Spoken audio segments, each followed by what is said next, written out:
마태복음 7장 13절 14절을 한 목소리로 함께 읽겠습니다. 시작. 좁은 문으로 들어가라. 멸망으로 인도하는 문은 크고 그 길은 넓어 그곳으로 들어가는 사람이 많다.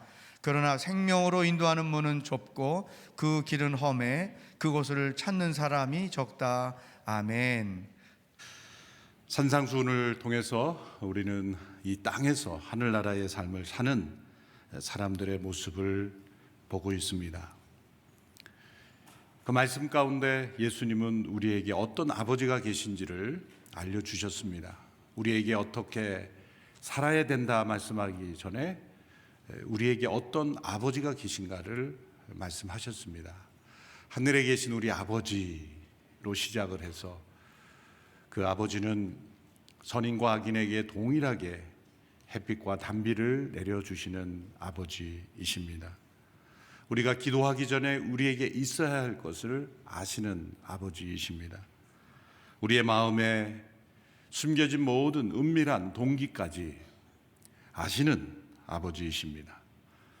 또 구하고 찾고 두드리는 자에게 주시고 찾게 하시고 또한 문을 열어주시는 아버지이십니다.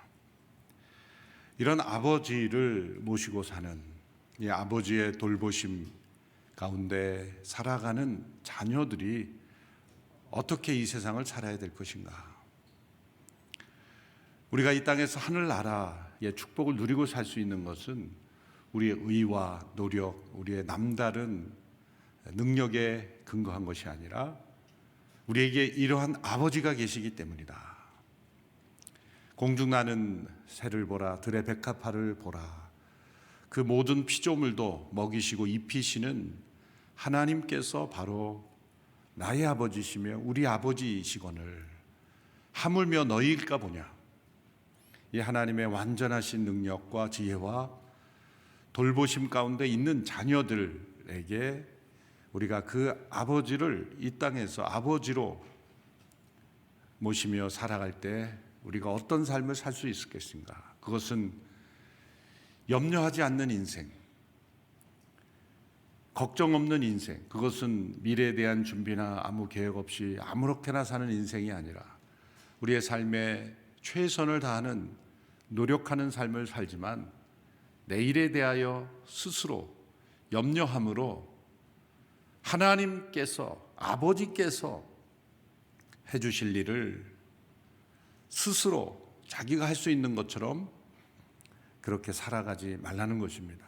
염려하지 말라는 것은 아버지의 영역에 속한 것들, 때로 우리를 해치려는 사람, 모함하는 사람, 또 이 시대의 어떤 상황 속에서 우리가 어찌할 수 없는 그러한 환경, 이런 재난들, 아버지의 영역에 속한 것들, 그것은 우리가 구함으로 아버지의 응답을 받을 수 있다고 말씀하셨습니다.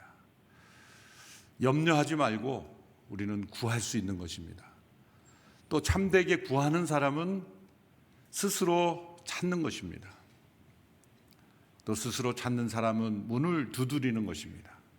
이렇게 우리의 기도의 영역이 점점 넓어질 때 우리의 삶 속에는 하나님의 자녀된 그 특권을 누리는 자들의 의무가 나오는 것이죠.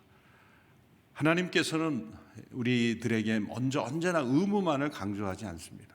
한없는 축복과 은혜와 돌보심을 주시는 가운데 그러한 은혜 속에 사는 자들이 어떻게 살아야 될 것인가에 대한 반응으로서 의무를 주실 뿐입니다. 그래서 어제 살펴본 12절의 말씀, 황금률이라고 하는 누군지 남에게 대접받고자 하는 대로 남을 대접하라. 이것은 우리 인간관계 속에서의 처세술을 말씀하시는 것이 아니라 우리를 이렇게 대접하시는 하나님, 우리가 이렇게 하나님의 돌보심을 받는다면 우리가 다른 이들을 대접하고 우리가 돌봄을 받는 대로 그 축복의 통로가 되는 것이 마땅하지 아니하냐라는 주님의 말씀입니다.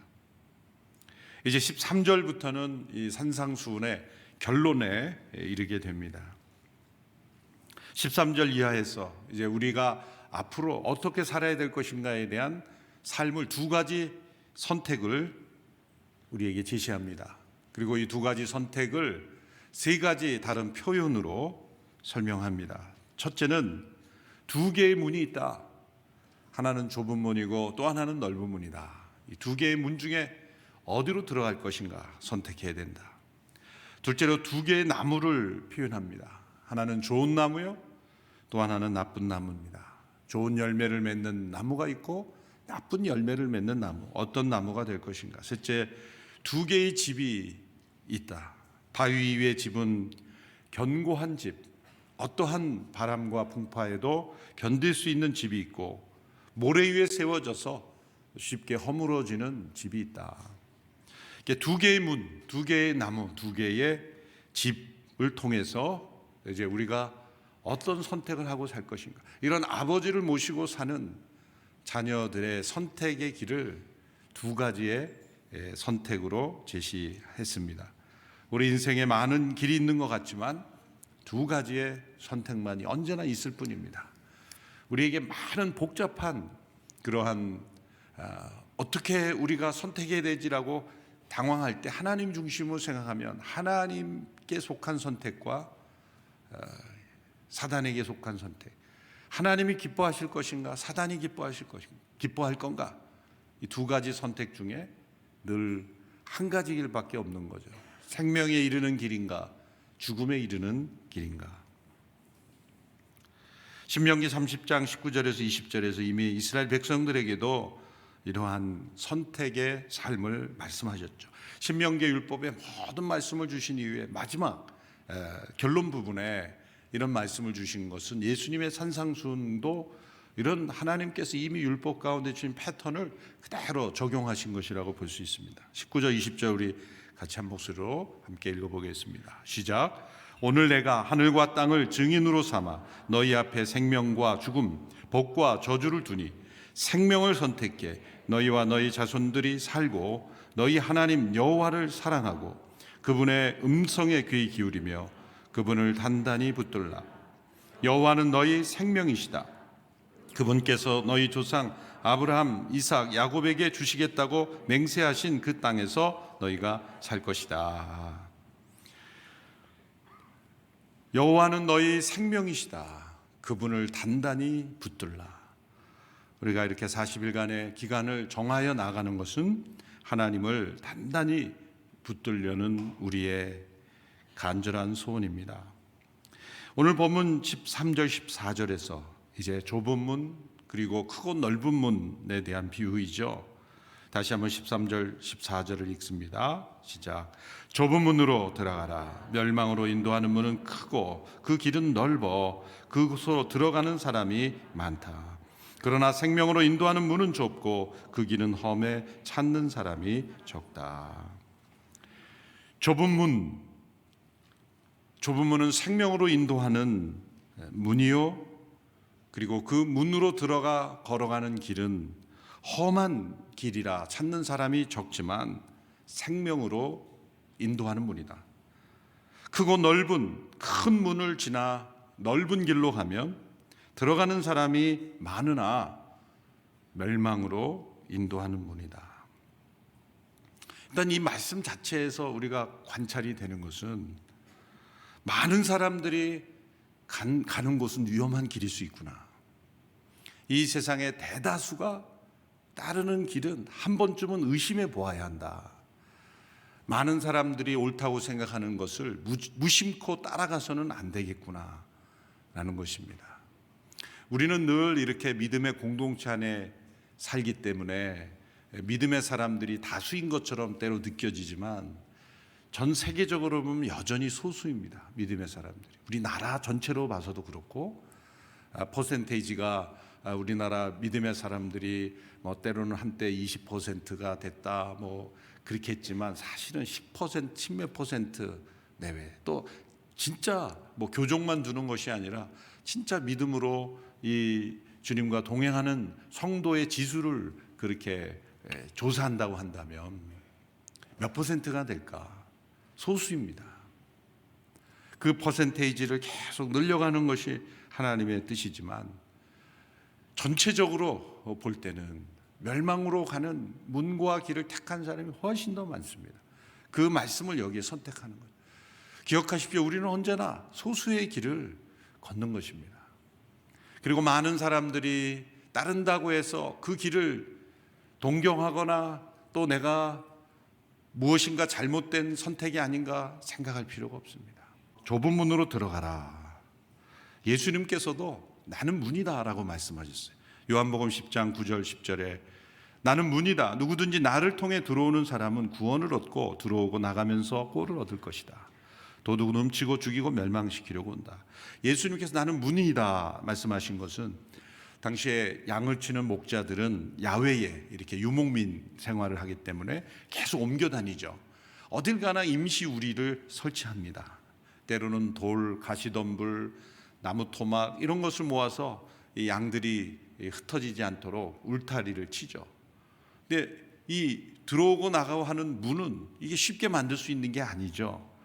그래서 문이 있어야 할 자리에 목자가 거기에 누워 자는 거예요.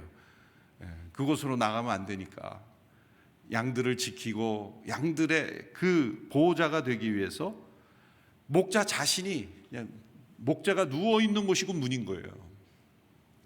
나는 문이다. 나를 통해 들어오는 사람은 구원을 얻고 나가면서 꼴을 얻는다.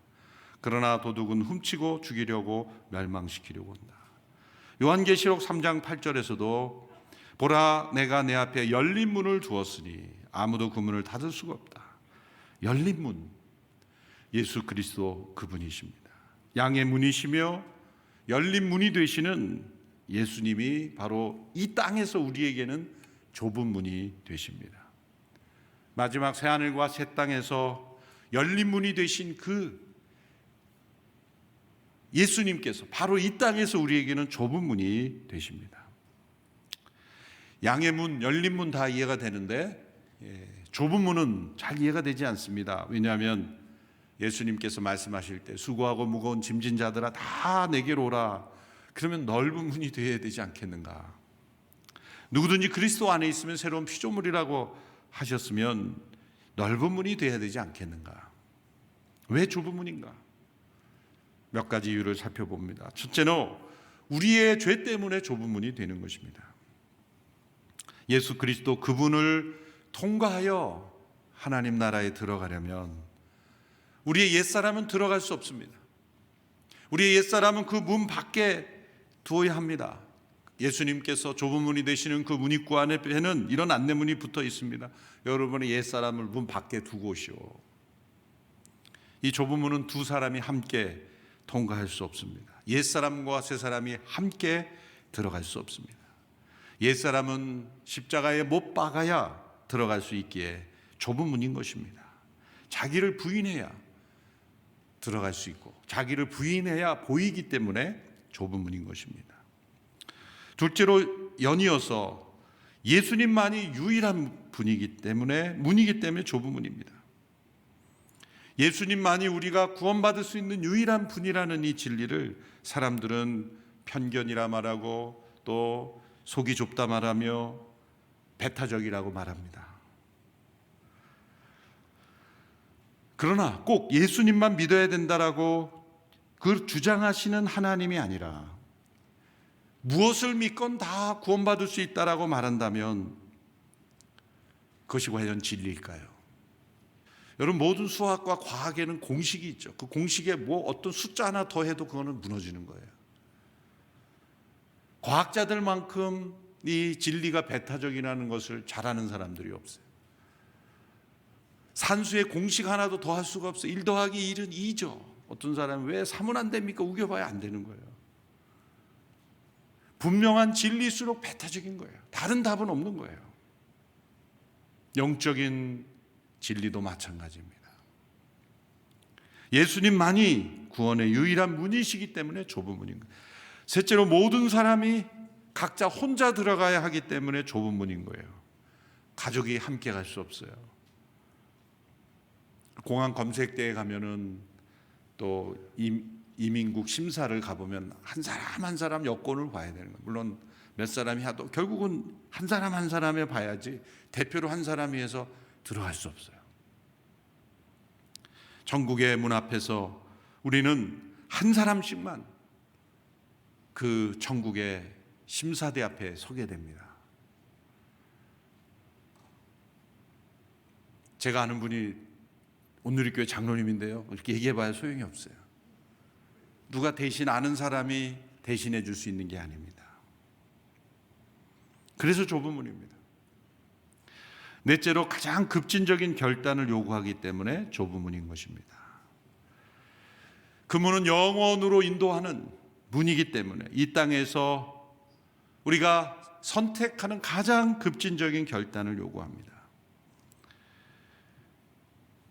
이 땅에서 우리가 선택할 때는 기회가 있습니다. 그러나 그 기회는 영원하지 않습니다. 하늘문이 닫히는 때가 옵니다. 그 열린 문이 닫히면 다시는 그 문으로 들어갈 수 없기에 그 문이 열려 있을 때 들어가야 합니다. 그러면 이 땅의 모든 것을 다 버릴지라도 그 문으로 들어가야 하는 것이죠. 이 땅의 모든 것을 얻고 그 문으로 들어가지 않겠느냐? 이 땅의 모든 것을 버리고 그 문으로 들어가겠느냐? 선택한다면 땅의 모든 것을 다 잃어버릴지라도 그 문을 택해야 하기 때문에 그 문은 좁은 문입니다. 때로 하나님께서 이 땅에 우리에게 속한 것을 잃어버리게 하고 고난을 통하여 이 땅의 것을 끊는 이유가 바로 좁은 문으로 들어가도록 우리를 이끄시는 것입니다. 이 좁은 문으로 들어가면 좁은 길이 나옵니다. 좁은 문은 구원의 문을 의미하고 좁은 길은 제자의 도를 의미합니다. 세상의 모든 종교의 논리를 보시면 이게 거꾸로입니다. 구도자의 길을 가다가 나중에 문을 발견한다 이렇게 말하지만 예수님은 문이 먼저고 길이 나중입니다.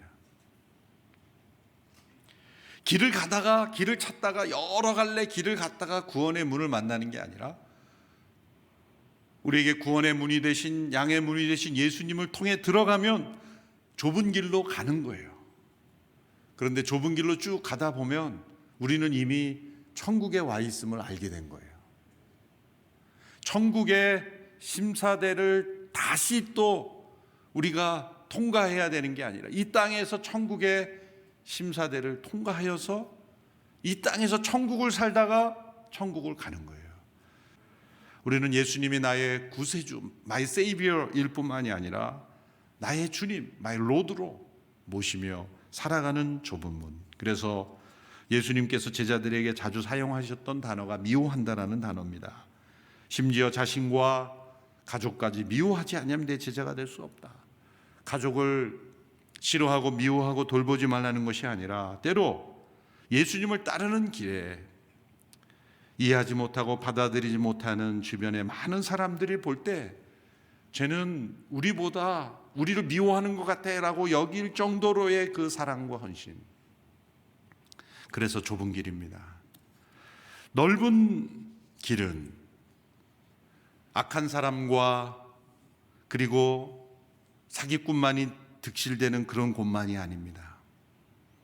넓은 길은 때로 우리가 이렇게 많은 청중 속에 하나님 앞에 서지 않고 자신을 숨기고 있는 것도 넓은 길입니다. 교족을 두고 그저 관계만 유지하는 그러한 생각으로만 이 땅을 살아가는 것도 넓은 길일 수 있어요. 우리는 수많은 사람들 중에 그저 휩쓸려가는 사람이 되어서는 안 됩니다. 왜 좁은 길입니까? 나 홀로 예수님 앞에, 하나님 앞에, 영원한 문 앞에 나 홀로 고독하게 서야 하기 때문에 좁은 문이고, 많은 사람들이 따르지 않는 선택을 때로는 가족도 이해하지 못하는 길을 선택해야 하기 때문에 좁은 문이요 좁은 길인 것입니다. 그러나 그저 많은 사람들이 따르는 길, 갈등이 없는 길, 편안한 길, 그러한 길을 택하는 것, 그것이 넓은 문이요 넓은 길입니다. 하나님의 말씀을 대할 때 그 중에 단 한 단어 한 말씀이라도 이건 진짜 나에게 하시는 말씀이구나, 나를 두고 하시는 말씀이구나, 내 삶의 은밀한 죄를 드러내시는구나 라고 홀로 하나님 앞에 서는 것, 이것이 좁은 문이요 좁은 길입니다. 사랑의 교회 목회하셨던 그 오카는 목사님께서 내가 과연 좁은 길을 가고 있는지를 확인할 수 있는 세 가지 질문이 있다고 말씀하셨어요. 첫째는 이 세상에서 신앙생활하는 것이 정말 어렵다고 생각될 때가 있는가. 세상에서 신앙생활하는 게 하나도 어렵지 않다고 하면 넓은 길을 가고 있기 때문에 어렵지 않은 것이다. 정말 이 세상에서 바르게 신앙생활하려면 어려울 것이다. 둘째로 그 신앙생활을 하기 위해서 희생을 치르는 것이 있는가. 또한 셋째로 이 땅에서 천국의 소망으로 살아가면서 생기는 기쁨이 있는가. 이 세 가지가 내가 좁은 길을 지금 가고 있는가를 확인할 수 있는 질문이라는 것입니다. 죽은 물고기는 강물을 따라 흘러 떠내려가지만 살아있는 물결을 거스르는 연어가 있죠. 살아있는 연어는 물살을 거슬러서 오르는 것처럼 때로 우리는 이 세상에 이 거센 물결을 거슬러 가야 하기 때문에 우리는 좁은 길입니다.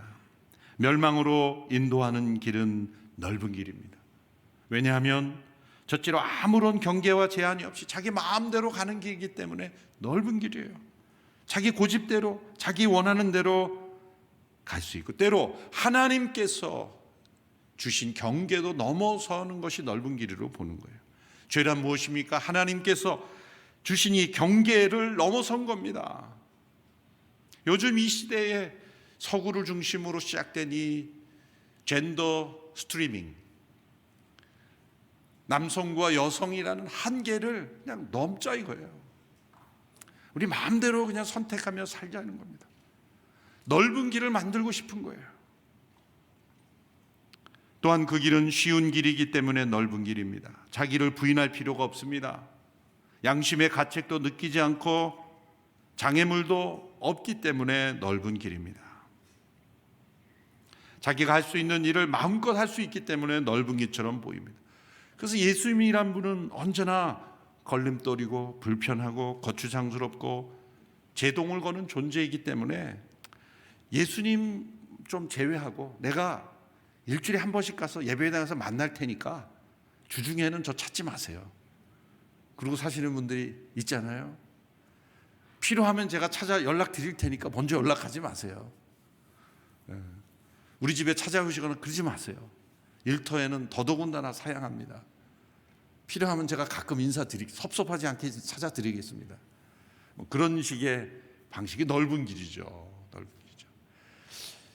이렇게 한번 적용해 보세요. 여러 다양한 모임이 있는데 여러분들의 사교 모임에 목회자가 예수님 같은 존재란 뜻이 아니에요. 목회자나 선교사 이런 사람들이 그 교제 모임에 끼는 것이 편한가 아니면 불편한가? 여기에 목사님 왜 불러? 그냥 우리끼리 편하게 좀 편하게 식사하자. 편하게 그런 마음인가 아니면 같이 이렇게 식사 자리에 불러달라고 하는 게 아니에요. 여러분의 마음인 거예요.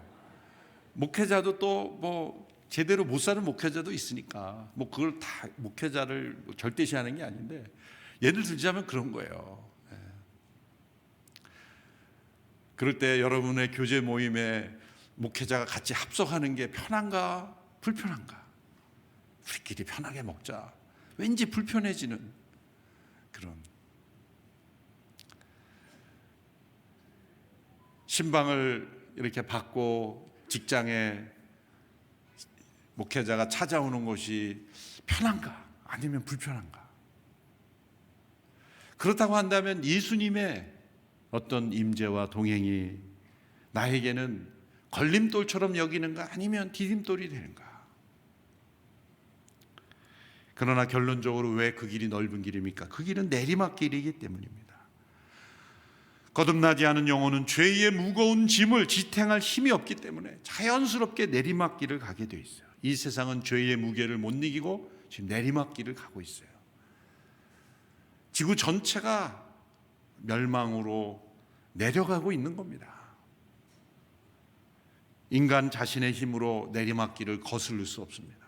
오직 예수 그리스도의 십자가만이 우리를 구원하실 수가 있습니다. 많은 사람들이 태어나면서부터 넓은 문에서 넓은 길에 익숙하기 때문에 그 길은 항상 붐빕니다. 사람들이 쾌락을 즐기고 또 자기의 만족을 누리는 곳에는 항상 사람들이 붐빕니다. 그러나 조용히 홀로 하나님 앞에 서는 자리는 언제나 사람들이 찾아보기 힘듭니다.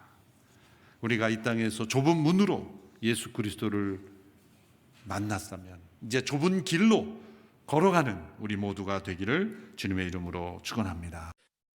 함께 말씀을 통해서 기도하도록 하겠습니다.